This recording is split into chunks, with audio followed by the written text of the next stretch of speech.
Buenas noches, licenciado. Licenciado. Buenas noches, licenciado. Buenas noches, Lick.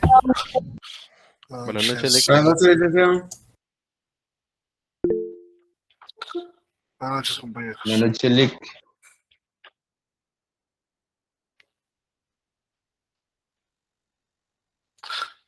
Empezaremos a grabar la clase.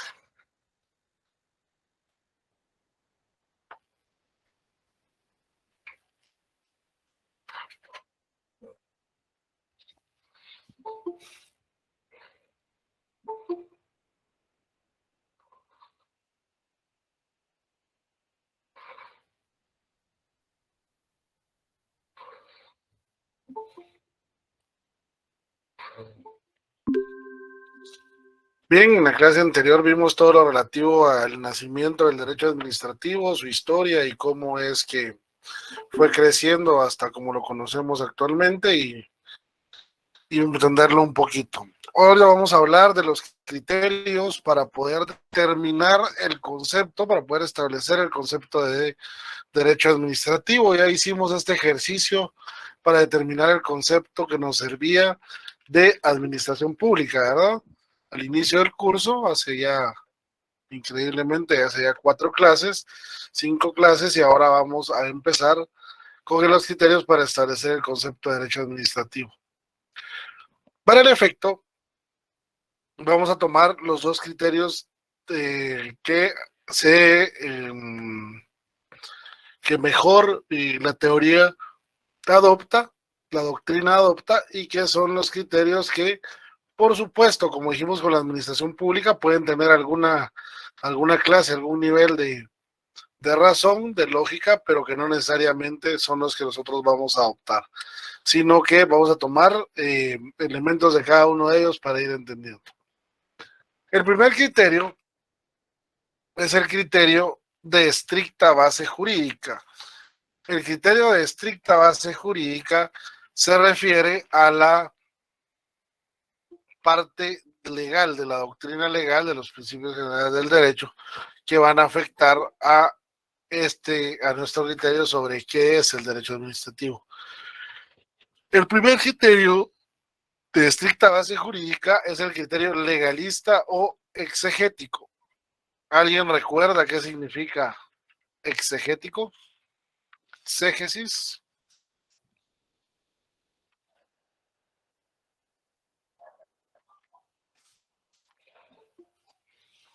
¿Alguien que se recuerde?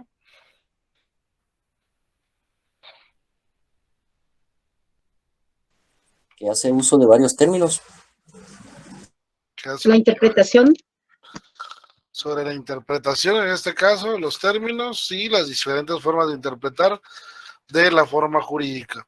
El criterio legalista es bien sencillo, el exegético es bien sencillo.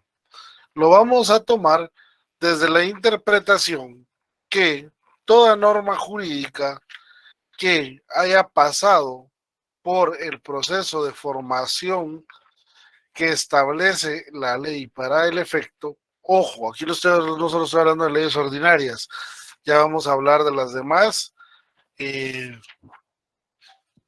tipos de normas jurídicas que existen. Aquí estoy hablando de normas ordinarias creadas por el Congreso de la República, bueno, desde las normas creadas por la Asamblea Nacional Constituyente, que constituyen derecho administrativo, normas ordinarias, los decretos ley, los reglamentos, los acuerdos gubernativos y los acuerdos ministeriales, es decir, todas las normas que emanan de la administración pública. ¿Ok? Luego, entonces nos dice que toda la norma jurídica que ha cumplido con su proceso de formación de ley y que es necesariamente creado o que fue creado necesariamente por el proceso que la ley determina, va a ser derecho administrativo. El problema es que nos deja muy abierta la idea de qué es derecho administrativo, ¿verdad? Porque no nos sienta las bases de cuál es la finalidad, cuáles son los alcances del derecho administrativo como tal, sino solamente nos deja en que sí, tiene que ver con el quehacer del Estado y fue creado conforme la legislación lo establece, entonces lo vamos a considerar de derecho administrativo. No necesariamente va a ser este. Luego tenemos el criterio de las relaciones jurídicas. El criterio de las relaciones jurídicas se refiere a que vamos a determinar el derecho como derecho administrativo si lo que regula y lo que crea son relaciones jurídicas. Si lo que regula o lo que crea el derecho en la norma jurídica que estamos tratando de determinar si es derecho administrativo o no es administración pública, es el quehacer de la administración pública, entonces lo vamos a determinar como derecho administrativo. ¿Me explico? Si crea o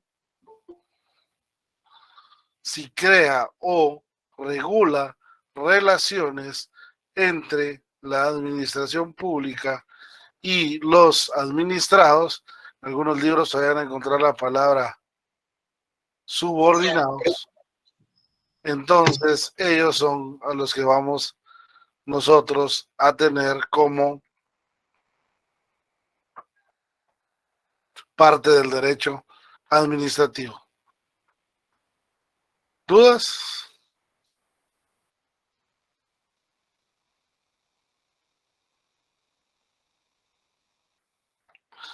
Bien, continuamos entonces. Esos son los criterios de estricta base jurídica. Luego tenemos los criterios basados en la estimación de la función administrativa, fundamentados más en la función administrativa.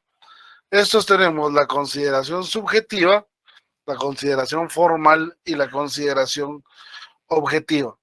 Estos criterios basados en la función de la estimación, basados en la estimación de la función,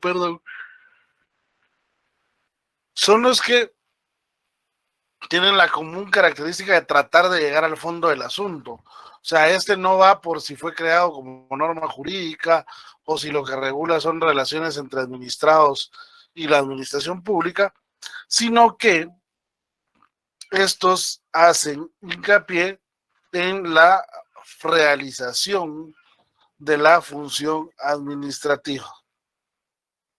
¿Sí? Es decir, criterios que van más de la mano de lo que regula el derecho y tratar de entender el fondo del asunto, qué es lo que está regulando el derecho en esas acciones o en esas actividades.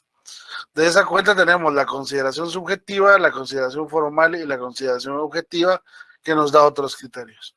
La consideración subjetiva establece que pues estriba básicamente en la teoría clásica de la división de poderes, en donde nos va a determinar que las atribuciones de los tres órganos del Estado están debidamente claras y debidamente justificadas, por lo que si la acción administrativa, o sea, si lo que regula el derecho administrativo es el funcionamiento del poder ejecutivo, del organismo ejecutivo, entonces lo vamos a determinar como derecho administrativo. Si no, no lo es.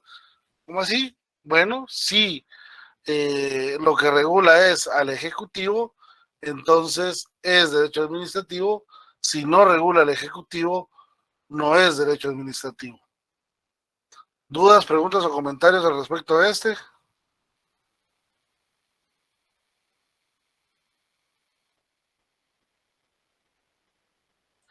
Solo para confirmarle, disculpe, entonces en este caso la consideración subjetiva, solo el poder ejecutivo es el que va a ser considerado como administración pública o derecho administrativo. Sí, o sea, este va de la mano, ya tuvimos una idea igual hace un par de días cuando vimos los criterios de la administración pública. Ajá. Este va de la mano, ¿verdad? Este criterio es derecho administrativo, aquel que regula la actividad del Estado que realiza el organismo ejecutivo y nada más que lo que realiza el organismo ejecutivo. Ok, muchas gracias, solo confirmándole, gracias. Licenciada, buenas noches. Pregunta, ¿por qué excluye a los otros dos organismos? Porque bajo esta idea, cuando esta tiene su base histórica, ¿verdad? Que era lo que habíamos platicado. Cuando se da la Revolución Francesa, lo que busca, lo que se busca en el momento de romper los tres poderes, es decir, de quitarle los tres poderes al monarca y que exista un ejecutivo, un legislativo y un judicial, era separar totalmente los poderes, que no estuvieran entrelazados unos con los otros. Por lo tanto, bajo esta idea, solo el ejecutivo puede hacer administración, ¿verdad? Porque el legislativo va a hacer leyes y el judicial va a juzgar. ¿Me explico? Pero solo el administrativo puede administrar. Por eso es que se dice que tiene una función legislativa y una función jurisdiccional. Entonces ahí estaría separando de cierta manera sus funciones. Exactamente, separándolo totalmente y solamente dejando como derecho administrativo lo que regula al organismo ejecutivo. Muchas gracias, licenciado. Ok. Este criterio no lo vamos a tomar del todo porque en Guatemala existen las entidades descentralizadas y autónomas que ustedes las van a conocer, ya las vamos a estudiar, y que pues obviamente nos dan una nueva figura porque son figuras como la Universidad de San Carlos, la SAT, entre otras, el ICS, que no son parte del organismo ejecutivo, pero tampoco son parte del legislativo y del judicial, ¿verdad? Entonces, por eso esta consideración subjetiva la tomamos, pero no es la que mejor se acopla a nosotros.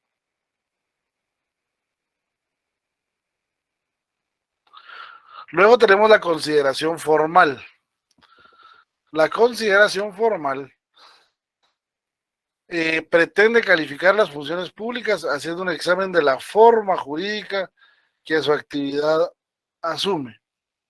Adolf Merkel, que es un defensor de ese punto de vista, en su pensamiento constituye, como ya se dijo antes, el desarrollo de la teoría kelseniana en el derecho administrativo. Se sale de la dominante porque para Merkel cualquier diferencia jurídica entre ambos dominios, público y privado, es aborto de fantasías jurídico-naturales. Esto es pura doctrina. Lo que le estoy queriendo decir con esto es que la legislación, la administración y la jurisdicción no pueden separarse, no pueden estar fuera uno del otro y por lo tanto todo constituye administración pública. Por lo tanto, el derecho administrativo alcanza todo lo que hace el ejecutivo, todo lo que hace el legislativo y todo lo que hace el judicial.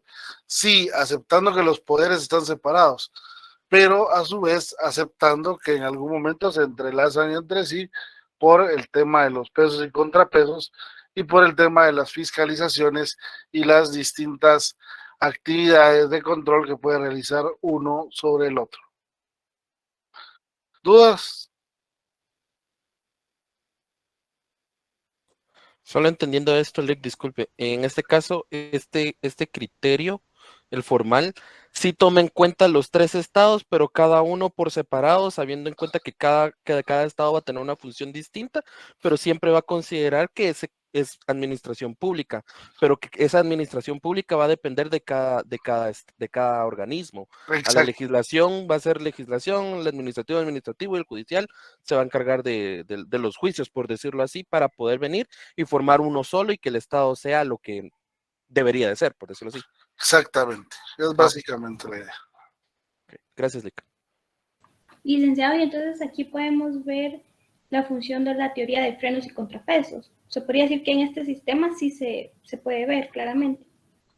Sí, claro, porque todos están dentro de la administración pública, entonces el derecho administrativo le pone reglas a uno y a otros para que no puedan irse de un lado o del otro, ¿verdad? ¿Y este es el que seguiría actualmente nuestro Estado?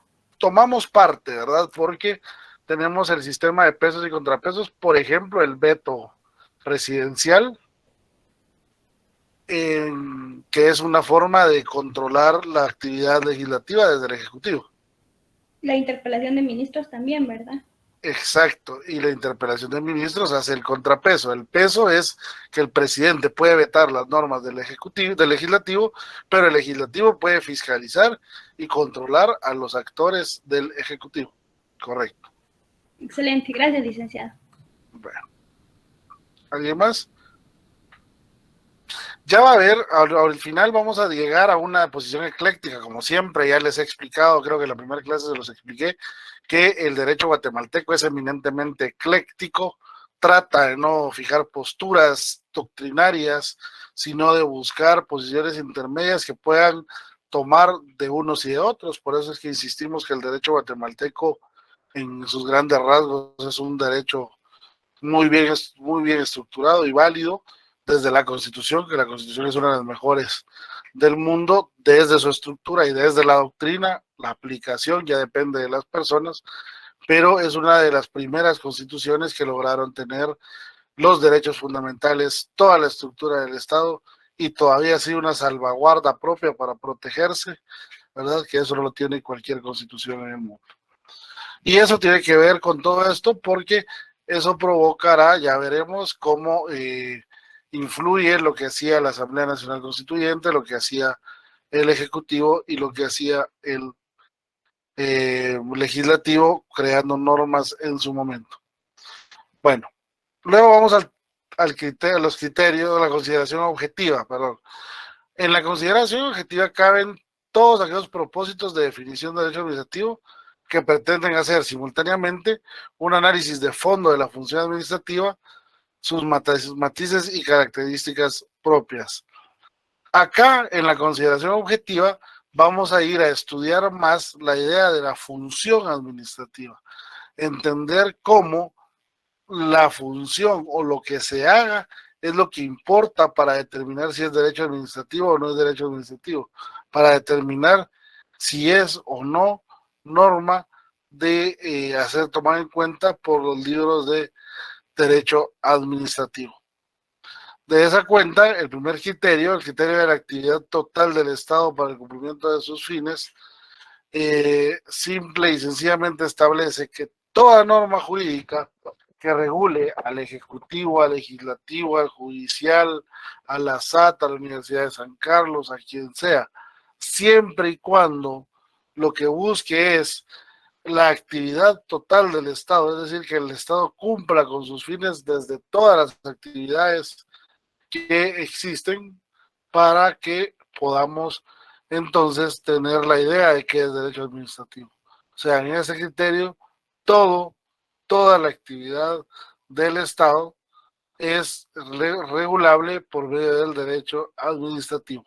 Todo lo que hace el Estado, desde lo más grande, que es la decisión del presidente de la República como jefe político del Estado de hacer un pronunciamiento a favor de Rusia, hasta lo que hace el barrendero municipal, que pasó barriendo 20 veces por lo menos la acera en la zona 1 el día de hoy en la mañana, ¿verdad?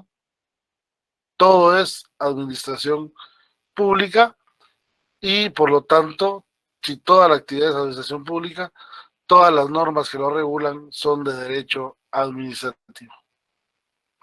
¿Dudas?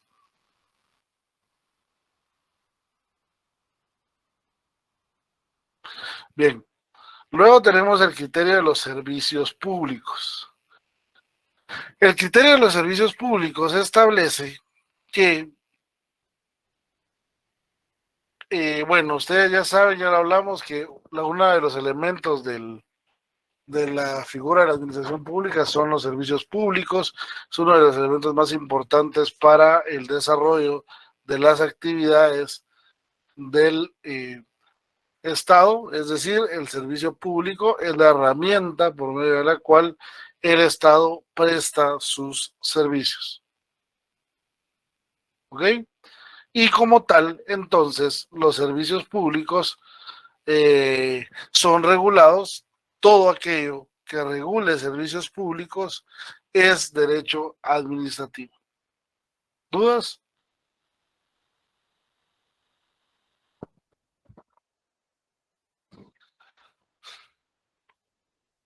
Ok, luego está la tesis de los servicios públicos y de la jurisdicción, de la protección jurisdiccional de los administrados. Esta tesis nos indica que no solo los servicios públicos, que son muy importantes y que son la herramienta fundamental para que se desarrolle el Estado. Es decir, el Estado podría tener como figura no o proteger el bien común y por lo tanto proteger la salud de las personas. Pero en la realidad, su Ministerio de Salud no tiene la capacidad ni financiera ni de personal para poder desarrollar esa actividad y por lo tanto poder cuidar a sus pacientes. Entonces, ahí no se está cumpliendo con la teoría del servicio público, no se está cumpliendo con el servicio público, y al no estarse cumpliendo con el servicio público, entonces vamos a estar nosotros pasando a la siguiente etapa, que es la protección jurisdiccional de los administrados. Es decir, cuando vamos a la parte judicial, ya sea por el contencioso administrativo, el económico coactivo, el juicio de cuentas, que ya los van a estudiar en procesal administrativo, todos esos ya los vamos a, pues los van a estudiar en su momento, pero esa protección jurisdiccional de los administrados también viene a constituir derecho administrativo desde esta conceptualización. ¿Dudas? ¿Comentarios? Sí, Licenciado, disculpe. entonces se podría decir, ay, disculpa, compañero, se No, podría dale, decir dale. que la inspección del trabajo está fallando en el servicio a la hora de que sale la memoria de la inspección del trabajo y no hay ninguna inspección en el área agrícola. Perdón, lo último no lo entendí. Que se está fallando con el servicio porque a la hora de que saca el Ministerio de Trabajo sus memorias, podemos observar que en el área agrícola no hay ninguna inspección de trabajo. Y luego salen estos extranjeros exponiendo situaciones en el área agrícola, como niños trabajando en haciendas cafetaleras. Bueno, ahí sí está la primera parte del incumplimiento de los servicios públicos. Entonces, esta segunda tesis o esta tercera, digamos, pero segunda porque la amarro con la anterior del criterio de los servicios públicos, lo que indica es que no solamente el quehacer del Estado, desde la parte administrativa, por decirlo así, es derecho administrativo, sino también la parte judicial, a la que usted acudiría al ver un incumplimiento del Estado, ¿verdad? Aunque en las normas laborales, pues como se va por los juzgados de trabajo, pues digamos que lleva un camino distinto, pero hasta cierto punto es parte del derecho administrativo, ¿verdad? Eso es un poquito de lo que van a estudiar ustedes en la parte procesal, en el tercer curso, pero sí, básicamente es eso, ¿verdad? O sea, aceptar que cuando hay incumplimiento de los servicios públicos, hay una parte siguiente que es parte judicial y que esta parte judicial también la deberíamos considerar como derecho administrativo. Y esta parte judicial se va específicamente a lo que estaba hablando, del procedimiento contencioso administrativo, el económico coactivo, o se va a la parte jurisdiccional, como los conocemos como los tribunales de justicia. Es que esto es en los tribunales de justicia. En Guatemala es en los tribunales de justicia. Ya en su momento van a estudiar, o tal vez en un par de diapositivas creo que les voy a explicar un poquito la diferencia, pero en Guatemala es en la vía judicial. Ah, ok. Gracias, licenciado. Lo que pide acá es que esa vía judicial también la debemos tomar como derecho administrativo, porque es toda una protección para el administrado. Gracias. Muy claro, gracias. ¿David? Sí, licenciado, mil disculpas. En este caso, fíjese que no me quedó muy claro a lo que se refiere la tesis de los servicios públicos y de la protección jurisdiccional. Medio entendí de que esta tesis lo que va a ver es proteger al, ¿cómo se llama? Por decir, al pueblo de los abusos que pueda cometer el Estado para que siga habiendo derecho administrativo. No me quedó muy claro, pero no sé si estoy en lo correcto, estoy completamente perdido. No, completamente perdido, no. No se preocupe.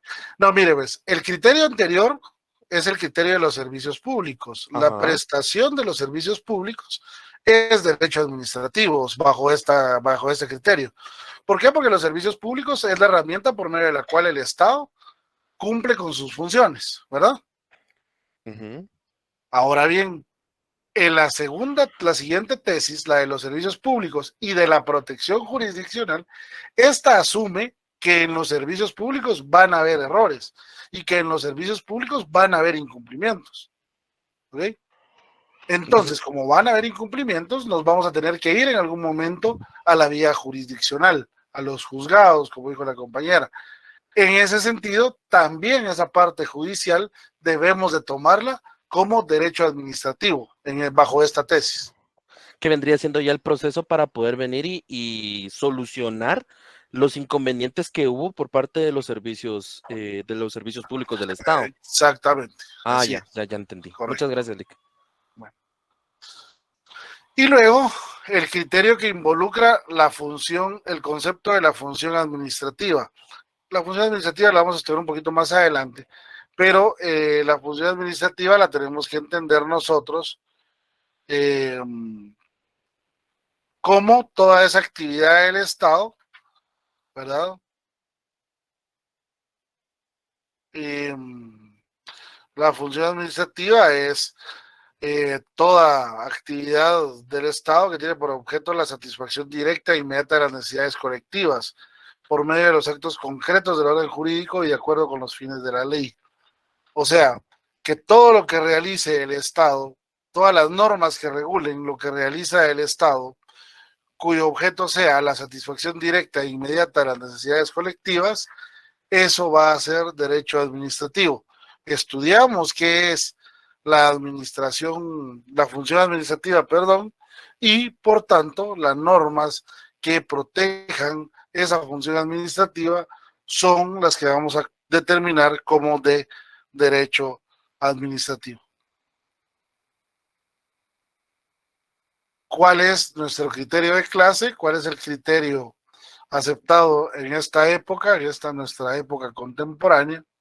Bueno, un grupo de autores que ya están, que ya han realizado algunas doctrinas en ese sentido, Manuel María Díez, Renato Alessi, Garrido Falla, Marinhoff en Argentina, han estudiado y digamos que hemos llegado a una idea para decir que el derecho administrativo está formado por una serie de normas y principios que regulan el ejercicio de la función administrativa, lo cual implica regular la organización, el funcionamiento y el comportamiento de la administración pública, así como las relaciones internas y externas que se originan de la acción de esta última. En esta orientación contemporánea, si se dan cuenta, hacemos un híbrido de todas las anteriores, ¿sí? Porque son normas y principios que regulan la función administrativa, incluyendo la organización, el funcionamiento y el comportamiento de la administración pública. O sea que ahí entramos en todas las ramas, así como las relaciones que genera, sean internas, por ejemplo, una circular que establece el horario de trabajo. Usted no puede llegar más allá de las 7 y tendrá derecho a hasta 20 minutos, 30 minutos en el mes para llegar tarde. Esa es una norma de derecho administrativo de carácter interno. O una circular muy común: no utilice las hojas del ministerio para cosas ajenas a eso es una de carácter interno, otra de carácter externo, que son las que ya afectan a los particulares, como cuando se le atiende una petición o una denuncia, o cuando se crea una ordenanza para todo el municipio, como ya hablamos de la prohibición de venta de bebidas alcohólicas, la prohibición de uso de materiales reciclables de único uso, etcétera, etcétera, etcétera. ¿Dudas? Licenciado, entonces aquí me responde una pregunta que le hice hace como 3 clases, diciendo que sí vamos a ver la administración pública solo del lado ejecutivo, y usted me respondía que no, que la administración pública era el todo, ¿verdad? Sí, exactamente. Acá es donde nosotros vemos que la administración pública es todo, ¿ok? Claro, la vamos a ver desde sus actividades administrativas, porque, por ejemplo, Ustedes ya vieron teoría general del proceso. Ya estudiaron teoría general del proceso. En teoría general del proceso ya vieron qué hacen los jueces, qué hacen los secretarios, cómo es un proceso jurisdiccional. No voy a entrar a eso en derecho administrativo.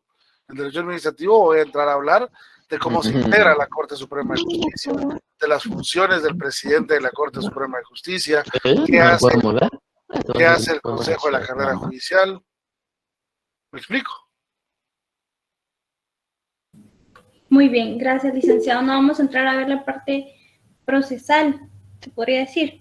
No vamos a entrar a ver la parte sustantiva. jurisdiccional, ¿verdad? Sino solo la parte administrativa. Ok. No me refiero solo a este curso, porque acá yo en este curso hablo muy general. Ya hablamos de instituciones específicas en el 2, ¿ok? Ok, gracias. Steven, Leí una pregunta. Hablar de esta orientación implica hablar nuevamente de la consideración objetiva en su actividad total. digámoslo así, nos amplía eso. Sí es el ejecutivo, pero también es el judicial. O sea, sí vamos a tomar la consideración objetiva, la consideración formal y la consideración subjetiva. Si te das cuenta, todas están en su debida magnitud integradas en esta orientación. ¿Sí? Ok, sí, está bien. O sea, tiene un poquito de todas, pero integra muy bien lo que es. Es que en realidad, cuando el derecho administrativo es muy joven, por ejemplo, vamos a ir a 100 años atrás en el derecho penal, y hablábamos del derecho penal del enemigo y el delincuente. A veces es más fácil los ejemplos en penal, yo lo sé. Y el delincuente era un delincuente porque era un enfermo mental, ¿verdad? Ajá. Entonces no estudiábamos desde el derecho al criminal, lo estudiábamos desde la medicina, desde la psiquiatría. Lo mismo pasa con algunas figuras del derecho administrativo a estas alturas, un derecho administrativo que, como les explicaba, es muy joven. Entonces todavía hay dificultad de determinar, por ejemplo, si la actividad administrativa del Estado en materia de desarrollo social debe estudiarse desde el derecho o debe estudiarse desde la sociología. Ya vamos a ver un par de diapositivas adelante en donde la determinación es que lo mejor es integrarlas, ¿sí? Tenemos que ver el factor sociológico para ver las políticas de desarrollo social. Tenemos, pero no solo eso, tenemos que ver el factor pedagógico, el factor psicológico. ¿Me explico? En la medida en que van creciendo las actividades de una rama del derecho, se va integrando mejor con otras ciencias y con otras ramas del derecho. ¿Ok? En este momento, en esta orientación, estamos tratando de integrar todos los criterios, porque no se pueden ir separados uno del otro, porque el derecho, como ya dijimos en la clase anterior, la administración pública envuelve todo lo que está dentro del Estado, todo el quehacer de lo que está dentro del Estado. Y mientras más queremos que el Estado lo proteja, más debe intervenir el Estado y más debe estar metido, por decirlo así, en esas actividades. ¿Sí? Licenciado, y es tan complejo el derecho administrativo que no es como ejemplo, Código Penal, Código Procesal Penal, y claro, tiene sus leyes conexas, pero el derecho administrativo está en una gran cantidad de leyes. Es por eso, porque no se ha logrado codificar, porque aún está disperso en todo el quehacer del Estado, ¿verdad? Por eso es que les digo que tenemos desde una ley de caza y pesca, ¿sí? Tenemos leyes que ustedes no leerán a menos que se dediquen a esas ramas, pero la ley constitutiva del ejército la van a estudiar para su privado y creo que muy poco después, salvo que trabajen en el ejército, me explico. Tiene normas muy específicas, la ley de hidrocarburos, si se van a dedicar al área a esa área y así, es decir, es muy disperso, entonces por eso es que les digo que mientras en otras ramas ya está codificado, en el derecho administrativo aún no está codificado porque no llegamos a unificar todas las reglas. ¿Por qué? Porque el quehacer de la administración pública es muy disperso, porque abarca todo. No vamos a mezclar, podemos hacerlo, por ejemplo, en la ley de contrataciones, reglas generales para la contratación. Sin embargo, para la calificación, usted no va a calificar de la misma manera comprar balones de fútbol para la Dirección General de Educación Física del Ministerio de Educación que comprar reactivos necesarios para exámenes de laboratorio de VIH en el Ministerio de Salud. Es totalmente distinto, pero ambos tienen que estar normados. Sí, entiendo. Incluso ya en la práctica hay muchas atribuciones que aún se confunden. Recuerdo que el Ministerio de Trabajo tiene un proyecto donde se le ayuda al adulto mayor, pero de hecho ellos mismos quieren pasar ese proyecto a otro ministerio porque dice que realmente no les compete. O sea, desde la práctica también hay mucha confusión en ese sentido. Porque es lo que les estaba explicando. Por ejemplo, el que acabo de mencionar, el Ministerio de Desarrollo Social. El Ministerio de Desarrollo Social tiene muchas funciones que está como por ejemplo esta del adulto mayor, que bien podría entrar en este ministerio, a otras que tiene el Ministerio de Salud, otras que tiene Educación, es decir, aún es confuso en algunas ramas el derecho administrativo. Gracias, licenciado. Una opinión crítica de usted. ¿Creerá que en algún tiempo esto realmente llegará a establecerse en un código, en un articulado, una legislación, funciones, integraciones, todo, y no regado y confuso? Tendrá que llegar eventualmente, pero tendrá que ir muy de la mano con el desarrollo del Estado.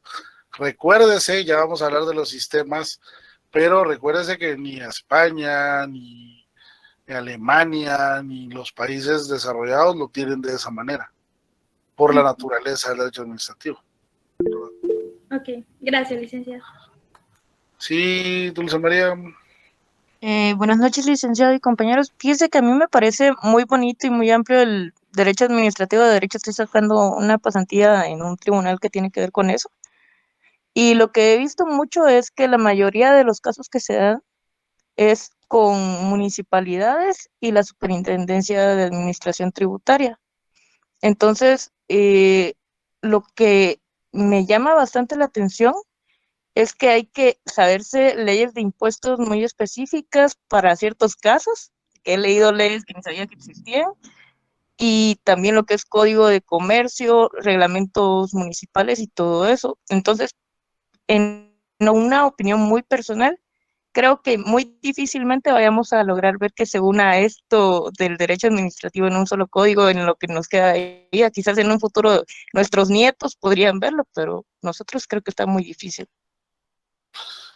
Muy complicado, por lo que les digo, mientras más abarca el Estado, tendríamos que tener un Estado que no fuera protector, un Estado que solamente fuera administrador.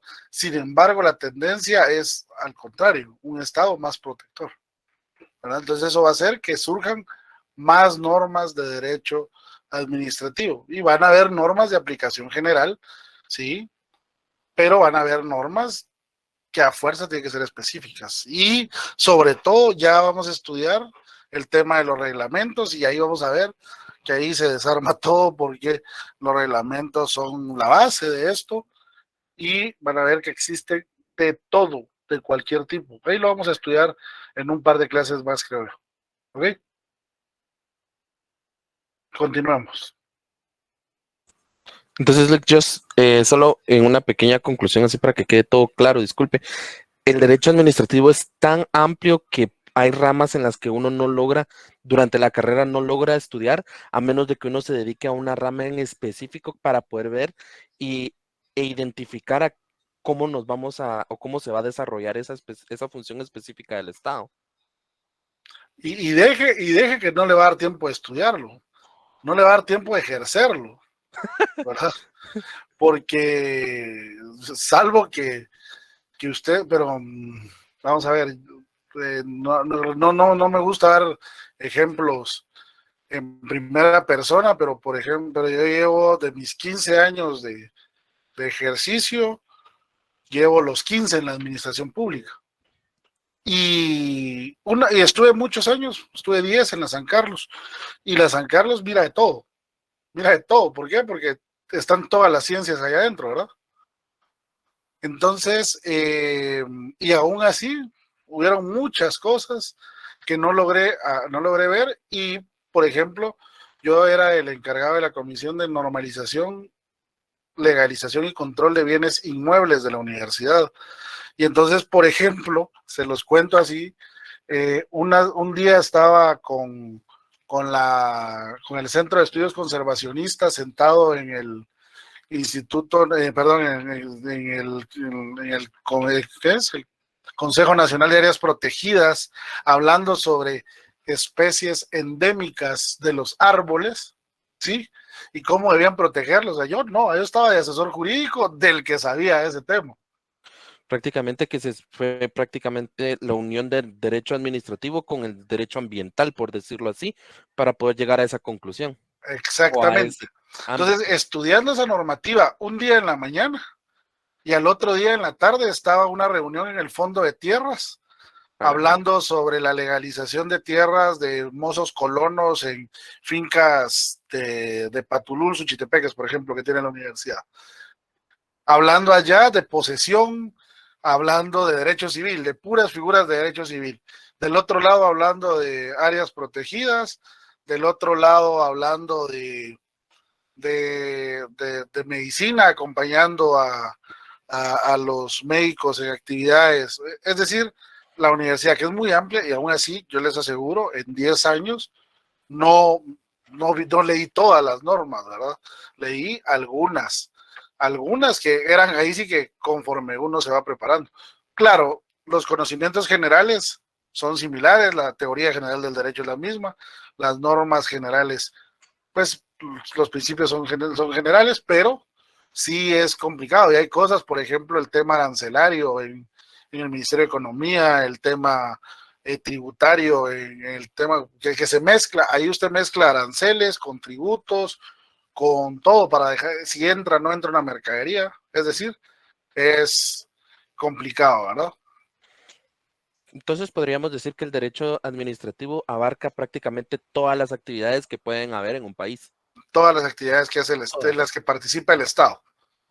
Ahí es donde lo tenemos que cortar, donde participa el Estado. La pregunta es, ¿dónde no participa el Estado? Exactamente. Exactamente. Sí, sí. ¿Cómo se promueve o cómo se practica la eficiencia entre toda esa masa, digamos, de actividades? ¿En dónde entra la eficiencia ahí, entre todo eso? Bueno, la eficiencia es uno de los principios más importantes del derecho administrativo. Pero si quieren, la hablamos cuando lleguemos a los principios del derecho administrativo para no perderlos, ¿verdad? Y me recuerda la pregunta, ¿ok?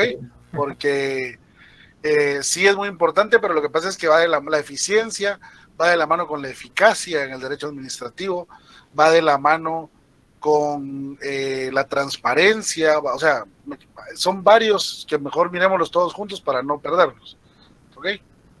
Ok. Bueno, regresando a la doctrina muy general, porque ya nos habíamos ido a lo más adelante, tenemos dos sistemas de derecho administrativo que predominan en el mundo y que son los dos que influencian mucho al derecho guatemalteco. Nosotros tenemos mucha injerencia del sistema francés, que es el que en teoría tenemos, pero también tenemos mucho del derecho anglosajón. Ahorita les voy a explicar. El sistema anglosajón es el imperante en Inglaterra y Estados Unidos, ¿verdad? Donde no existe derecho administrativo. No existe un derecho especial que regule las relaciones entre la administración pública y los particulares.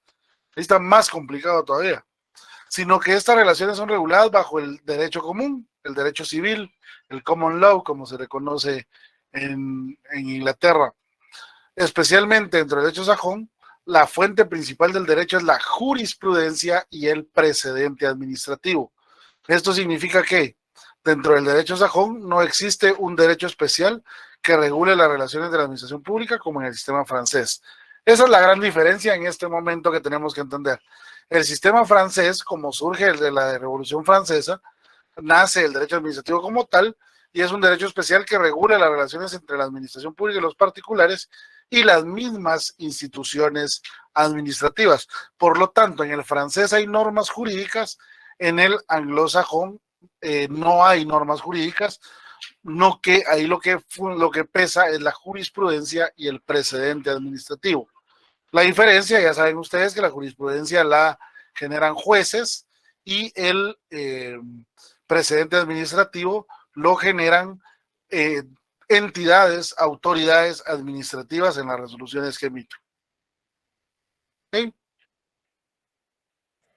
Entonces, no sé si entendí mal. Entonces, en el derecho administrativo anglosajón no existen leyes para administrarlo, sino que según lo que dicen los jueces, lo que dictan los jueces, y así es. Lo que dictan los jueces, siempre y cuando estén fundamentados en una decisión anterior que exista. Ok. ¿Ok? Y lo mismo el precedente administrativo. Licenciado, interesante. ¿Y cuál sería esa decisión anterior si no hay ¿Perdón? ley? ¿Y cuál sería esa decisión anterior si no hay ley? Lo que pasa es que recuérdese que las decisiones, primero que es un derecho que se ha protegido mucho y que existe y está bien documentado desde hace cientos de años. Entonces, sería muy raro un caso que en este momento se dé, que no se haya dado antes durante los 300 años que tiene la 350 casi años que tiene la independencia estadounidense, ¿verdad? Ok, gracias. Y en Inglaterra miles de años. Entonces, ellos sí tienen todo documentado. Entonces, sí existe precedente para la gran mayoría de cosas. Porque ellos vienen también muy influenciados de la cultura romana, ¿verdad? Pues los sajones no mucho, los franceses sí. Ah, ok. Gracias. ¿Ok? Dulce María.